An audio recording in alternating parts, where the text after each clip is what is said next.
juste pour rire. Mais non, ça veut dire que, voilà, que la jument a passé un bon cap quand même. Et c'est vrai qu'alors, ça tombe, enfin c'est rigolo, mais on s'était vu à Lyon pour la petite histoire où il y avait justement sur votre cheval, pareil, une nouvelle embouchure. Hein, et finalement, ça se joue à rien. Et vous changez, même à ce niveau-là, vous restez jamais sur quelque chose. Il faut toujours changer, adapter. En fait, je crois qu'on... Enfin, c'est terrible à dire, mais c'est vrai qu'on progresse dans l'échec plus que dans la réussite. Donc quand on a des passages à vide, eh ben, on se creuse les méninges et on essaye de trouver d'autres choses par rapport aux sensations qu'on a pour continuer à régler. Voilà, parce qu'il y a toujours des choses à régler. Alors c'est vrai que quand les chevaux mûrissent, plus ça va, plus ils sont au point. Mais malgré tout, il y a quand même toujours des périodes un tout petit peu moins confortables, un tout petit peu moins... voilà, où il y a à nouveau des nouveaux problèmes à régler. Et voilà, bien souvent, le changement d'embouchure passe par là. Ouais. Et alors là, vous qui nous regardez, vous pouvez vous dire qu'est-ce que c'est que cette embouchure justement. C'est Richard Spooner et Cristallo. Et alors là, il y a un double système, si je ne m'abuse, avec un mort et un mort à levier. Et je me demande si c'est pas un haka-mort qu'il a. Non, je crois. Non, c'est peut-être un mort américain. Je ne sais pas très bien ce que c'est. C'est très particulier. Et c'est pas l'embouchure qu'il avait la semaine dernière à Paris justement. Il a changé entre-temps. Ouais, mais je crois qu'il l'avait le premier jour. Je l'ai déjà vu avec cette embouchure-là il n'y a pas longtemps. C'est un cheval qui n'a pas de bouche du tout, du tout. Je crois que c'est vraiment... le contrôle est quelque chose de très très aléatoire chez lui.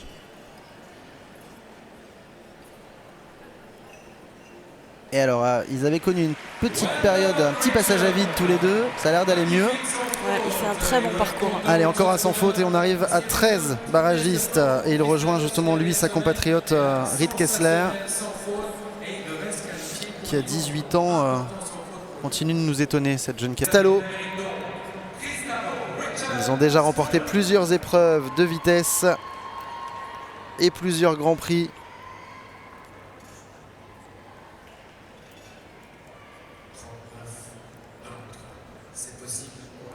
39,93, 39,93 comme on dit ici en Suisse.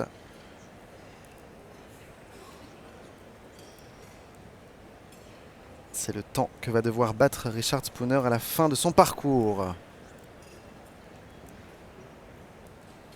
Vous voyez, il est plus serré dans sa courbe que les autres. Il passe à l'intérieur des traces. Il y a bonne touchette sur le mur. Mais la brique est restée en place. Elle tient toujours, même si vous ne la voyez pas à l'écran. Et c'est plus vite. Et c'est plus vite. Attention à cette ligne qui a été fatale à l'instant à Marcus Henning. Richard Spooner qui met 5 foulées et qui peut tourner très très court. Là encore à l'intérieur des traces des autres. Et c'est beaucoup plus vite que Harris Mulder. 37,42. C'est le nouveau temps à battre. 37,42 pour Richard Spooner. Alors que vous voyez cette brique qui tient à moitié seulement sur le mur. Et la pole position est donc maintenant tenue par les États-Unis d'Amérique. Chercher à faire un parcours un tout petit peu sage et un tout petit peu... C'est vrai que c'est difficile quand il y a autant de barragistes et dans des belles épreuves comme ça. Quelquefois c'est difficile de se mettre un peu les minottes au poignet, mais c'est mieux pour la suite. C'est mieux pour parce la que suite. Voilà. La carrière des chevaux est quand même assez longue. Voilà, enfin, en tout cas, on le souhaite. longue. Allez, lui aussi, on le retrouvera demain dans le top 10. Cavalier allemand, encore une fois. Les Allemands qui sont venus nombreux et en forme à Genève. Marco Kutscher avec Spartacus TN. 9 ans pour cet étalon hanovriens, fils de Staccato. Alors, on parlait des cavaliers qui ont perdu leurs chevaux de tête cette année et tout ça. Mais oui, Cornetto Bolanski, c'est pareil. Sa carrière est finie. Enfin, sa carrière de sportif en tout cas, parce qu'il est toujours reproducteur. Puis on voit qu'il reproduit plutôt bien, parce qu'on voit pas mal de ses produits aussi à haut niveau. Plutôt pas mal. Et là, avec ce Spartacus, il a déjà fait quelques bonnes perfs dans des épreuves intermédiaires ou dans des grands prix. Pas de victoire, mais quelques classements. Ils ont une force de cette écurie, voilà, entre Marco, Ludger, Philippe Weishaupt, Van Eckermann. Ils ont vraiment une puissance de réservoir de chevaux. Alors évidemment, ce sont des cavaliers incroyables. Mais malgré la perte du cheval de tête ou la décision de le mettre à la retraite, ils sont quand même toujours là avec d'autres chevaux. Ils alignent quand même les sans faute. Ils sont vraiment organisation rare, quoi. C'est difficile de lutter. Ils ont une inertie, une force de présence. Enfin, Et c'est impressionnant parce que ou américaine, c'est certain. Est-ce que Marco Kutscher a les clés pour aller chercher la victoire de ce Crédit Suisse Grand Prix? Eh bien, on va le savoir dans 40 secondes. Marco Kutscher avec Spartacus TN. 37-42 à battre. Et pour l'instant, Richard Spooner devant Harry Smulders et Gregory Whateley en 3e position.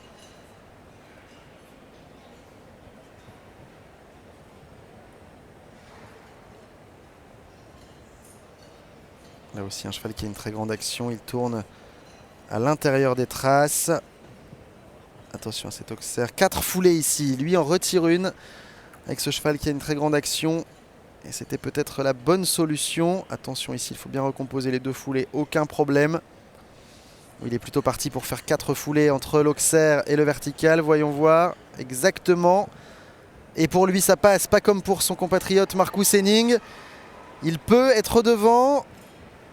Allez, 37, non, 37-64. 37-64, il a perdu du temps avant le dernier Auxerre. Il a recomposé un petit peu plus qu'est-ce que n'a fait tout à l'heure Richard Spooner.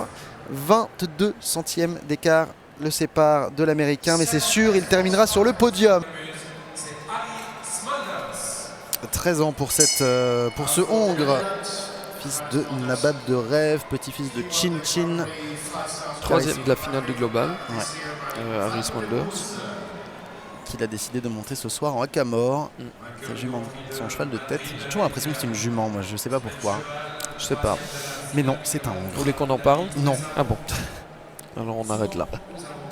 Sinon je vous reparle des carottes. C'est fait. Allez, Harry Smulders au départ. Sera-t-il le 9e barragiste? On n'a pas encore de représentant néerlandais. Et il y en a 2 au départ. Ouais, il n'y en aura plus après lui, puisqu'on a vu déjà Yaron de Beldam.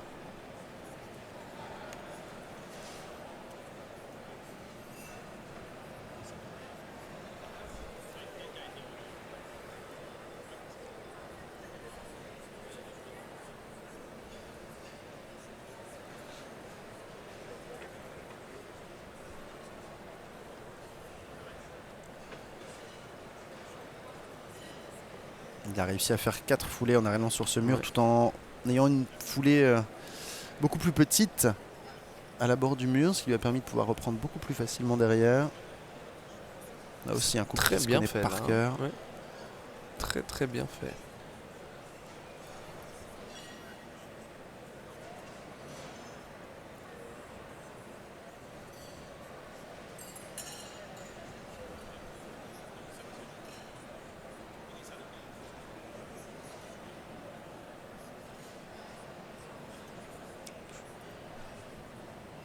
Il n'y a pas grand chose à dire, hein. C'est pour ça qu'on ne dit rien d'ailleurs, mais le chrono, ouais, c'est bon. Ben oui, voilà, 9e sans faute. Bon. Et les Pays-Bas seront de la partie également. Un parcours facile. Pour Harry Smulders, oui. Vraiment bien joué de la part du cavalier néerlandais. Ça fait un joli panaché hein, dans le 9 à s'élancer. Le premier d'entre eux, vous le voyez, qui vient d'entrer sur la piste. Eh bien, c'est Harry Smulders pour les Pays-Bas avec Exquis Valnutt de Muse. Eugénie Angot nous disait tout à l'heure, si vous étiez des nôtres, que lui devrait normalement jouer le jeu de ce barrage et qu'elle le voyait bien figurer parmi les tout meilleurs de cette épreuve. Pas du genre à traîner.